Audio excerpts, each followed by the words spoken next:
Hey everyone, welcome to Rome. There's the Vatican behind me. You can just barely see it there.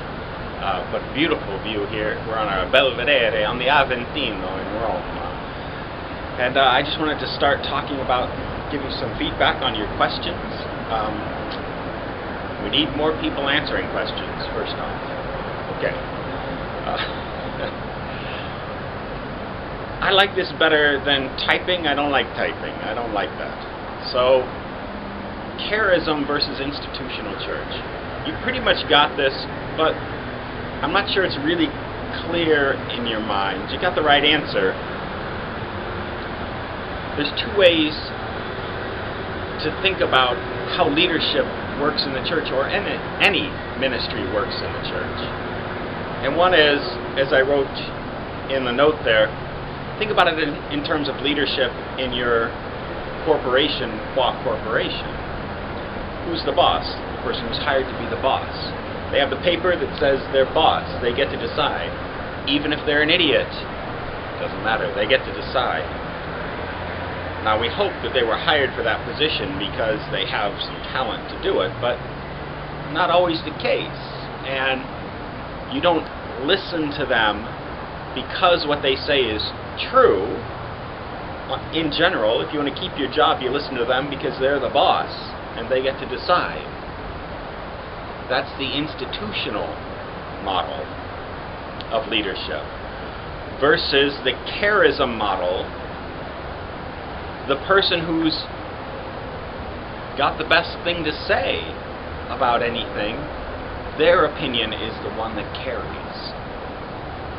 So today, maybe the Spirit has inspired someone with a great leadership idea, and so they speak these words and everybody does what they think. They may be the janitor, but they have the best advice for the day, and so now instead we have a new post-op procedure, or the school curriculum is changed because the janitor had a great insight, because God gave the insight to the janitor for the sake of all of us.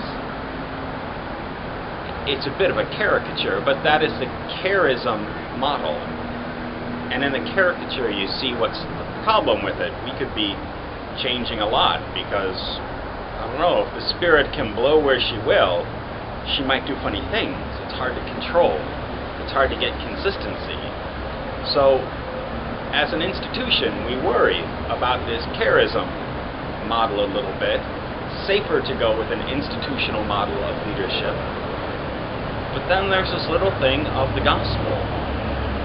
And the gospel challenges us to trust God and trust the Spirit. And so we're led to embrace this charism model as much as we can. And that's where we are. So in the charism model, though, it shouldn't be contrasted with the institutional model. Excuse me, and we'll get to that with the next one, with Irenaeus.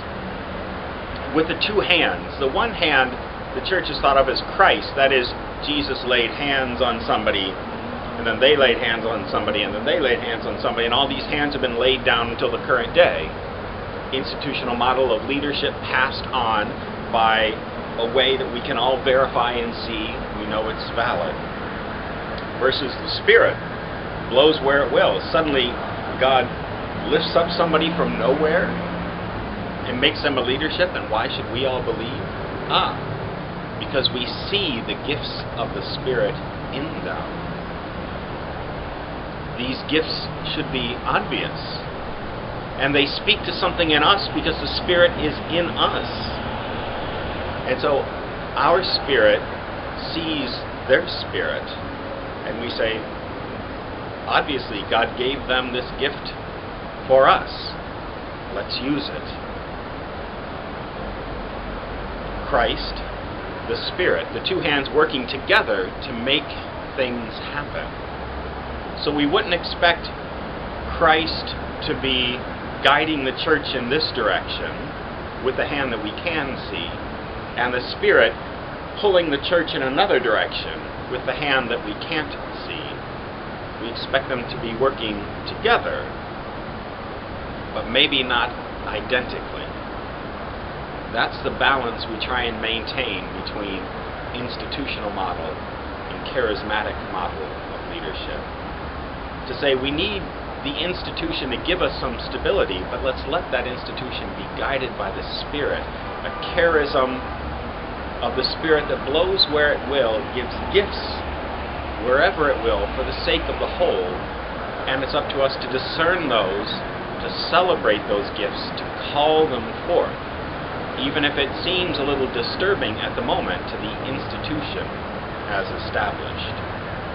Trust that God is working with two hands in the world, with Christ and the Spirit.